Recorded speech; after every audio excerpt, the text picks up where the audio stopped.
دکھ، مصیبت اور درد کے وقت بڑا ہی بہترین وظیفہ آج آپ کو بتانے والا ہوں، اور یہ وظیفہ نبی کریم صلی اللہ علیہ وآلہ وسلم نے حضرت علی رضی اللہ تعالی عنہ کو بتایا۔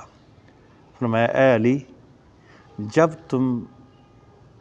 تمہیں دکھ آئیں، درد آئیں، مصیبتیں آئیں، تکلیفیں آئیں تو یہ وظیفہ پڑھو، اور آپ کے لیے بھی آپ بھی اس وظیفے کو روزانہ ایک مرتبہ ضرور پڑھی، یہ سمجھ کر کہ پیارے آقا صلی اللہ علیہ وآلہ وسلم کی سنت ہے، اور حضرت علی رضی اللہ تعالی عنہ کو جو آپ نے تعلیم دی ہم اس سے بھی فائدہ اٹھائیں۔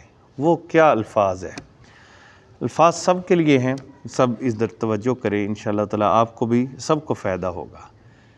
لا الہ الا اللہ الکریم العظیم سبحانہ، یہ توجہ کے ساتھ سنیں، سبحانہ تبارک اللہ رب العرش العظیم الحمدللہ رب العالمین۔ پھر سے میں آپ کو بتانے والا ہوں، آپ نے اس کو توجہ کے ساتھ آپ نے لکھ لینا ہے، اس کو روزانہ یاد کریں، زبانی یاد ہونا چاہیے، اس کو روزانہ آپ پڑھیں۔